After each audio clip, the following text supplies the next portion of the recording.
Benarkah daun yang terkena simera bisa sembuh ya? Ini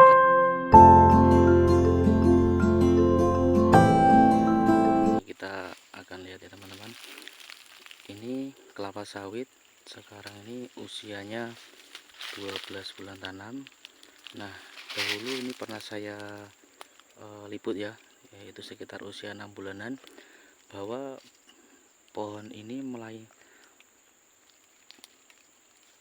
kelainan genetik ya, yaitu mengalami daun simera. Artinya daunnya seperti bercorak-corak garis-garis kuning ya. Nanti ada videonya saya lampirkan di sini, yang video lamanya. Itu alhamdulillah bisa sembuh ya. Ini saya kurang tahu apakah ini kebetulan atau keberuntungan. Bagi saya kurang begitu paham ya. Yang jelas kalau saya pernah baca ya, itu untuk kelainan genetik simera, daun yang terkena simera itu sampai besar pun tidak bisa sembuh ya, harusnya begitu ya. Tapi ini saya kurang tahu apakah ini suatu keberuntungan.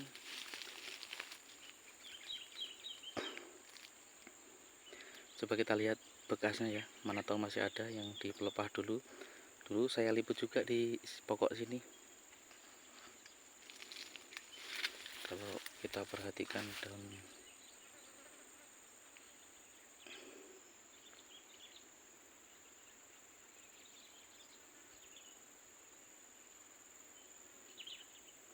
nah tidak ada ya teman-teman. Coba kita yang tengok daun lamanya ya, kita lihat daun lama.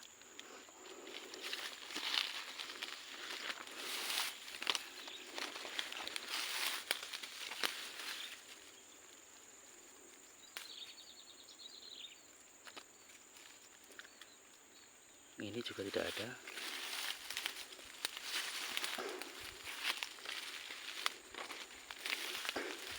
Jika teman-teman mengikuti vlog saya ya, maka persislah di sini saya ngevlog ya. Posisi saya di sini, kemudian saya perlihatkan juga yang di sebelah sana itu. Nah, persis di sini ya teman-teman.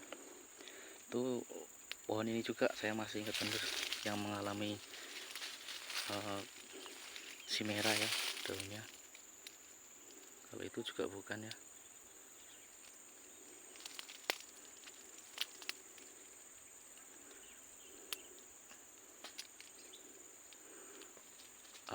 Kalau yang itu kita habis berikan dolomit ya, namun saat ini curah hujannya juga belum teratur, jadi kita belum bisa memberikan pupuk selanjutnya ya. Untuk pupuk selanjutnya saya rencananya memakai pupuk majemuk ya, yaitu NPK sesuai rekomendasi yang di tanaman TBM, tanaman belum menghasilkan, itu menggunakan yang komposisi 12-12-72 17-2 plus TE ya, atau trace elemen. Itu pupuknya sekarang alhamdulillah sudah ready ya, tinggal nunggu curah hujan agak teratur dahulu baru kita aplikasikan pupuk selanjutnya ya. Kemudian kalau untuk pemupukan dolomit ya, ini kan dolomit berbahan bebatuan ya, jadi kalau misalkan teman-teman mau pupuk dolomit itu tidak usah takut karena cuaca panas ya. Enggak usah takut ya teman-teman, karena untuk penguapan dia tidak mengalami penguapan.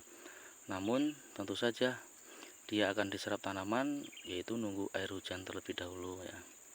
Tuh, kalau untuk penguapan tidak ada ya. Nah, kalau misalkan untuk pemupukan selanjutnya seperti pupuk majemuk atau NPK, itu ya terlebih dahulu kita menunggu curah hujan yang stabil dahulu ya. Ya minimal hujan dalam 1 minggu ya 2 kali lah ya teman-teman. Karena apa?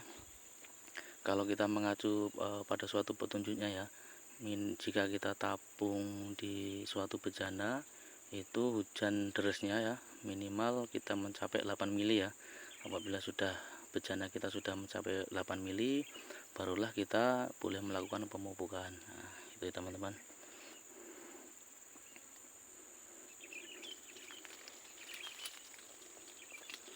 Nah, ini teman-teman, ternyata di bawah sini ya, inilah daun yang pernah saya liput, yaitu yang mengalami simera ya, daun bercorak-corak seperti ini. Namun waktu itu juga cuman pelepah ini ya yang mengalami kayak gini ya. Ini jelas sekali ya teman-teman, warnanya kuning. Jadi ini itu bukan white street namanya ya. Kalau white street itu warnanya putih bergaris-garis kayak gitu ya. Ini jelas warnanya kuning. Nanti saya akan lihatkan di video yang dahulu ya, yang tanaman ini sekitar berumur 6 bulanan ya. Soalnya pernah juga saya liput nih. Nah inilah, ini daun ini saya masih ingat betul nih. Inilah daunnya nih. Ini bukan white street ya teman-teman. Nah, kalau white street artinya white itu putih, jadi warnanya putih garis-garis kayak gitu. Nah, kalau ini jelas sekali kuning. Kalau white street itu teman-teman, itu adalah ketidakseimbangan antara unsur hara nitrogen dan kalium ya teman-teman. Jadi pemupukan urea dan dengan KCl itu tidak seimbang, makanya lah terjadi penyimpangan, yaitu white street ya. Kalau ini jelas warnanya kuning. Ini saya juga nggak habis pikir ya teman-teman, kok alhamdulillah bisa sembuh ini ya. Harusnya kalau si merah itu nggak sembuh ya, nggak sembuh harusnya, sampai dewasa pun dia akan membawa daun seperti ini ke atasnya nih. Tapi ini ya alhamdulillah di atasnya tidak ada ya, cuman pelepah itu satu itu teman-teman nih. Jika teman-teman perhatikan tidak ada ya.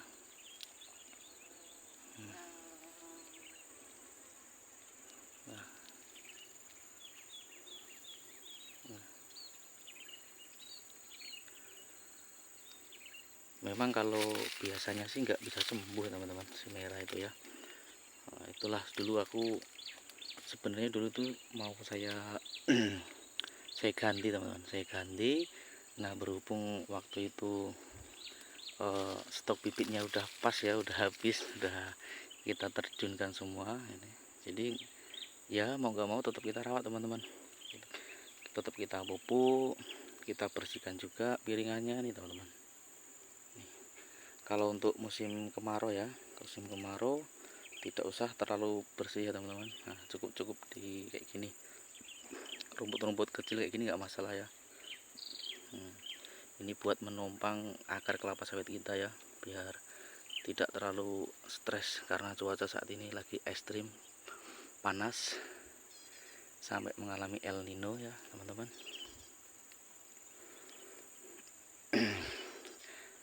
Ya pesan saya itu tadi teman-teman ya, kalau semira itu ya memang seharusnya tidak bisa sembuh, tapi ya kalau misalkan teman-teman ada bibit kelapa sawitnya yang mengalami semira, nggak usah ditanam ya, lebih baik nggak usah ditanam ya.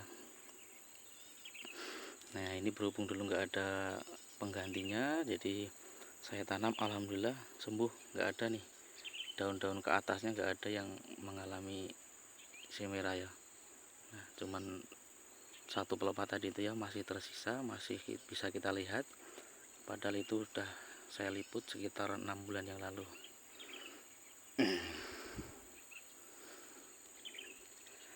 Ya udah dulu teman-teman, kalau untuk pengalaman soal semira yang saya alami ini ya, mudah-mudahan video ini bermanfaat. Jangan lupa teman-teman di subscribe ya. Saya doakan semoga kita semua dan juga teman-teman selalu diberikan rezeki yang melimpah ruah, amin ya rabbal alamin. Oke, saya akhiri dulu ya. Wassalamualaikum warahmatullahi wabarakatuh.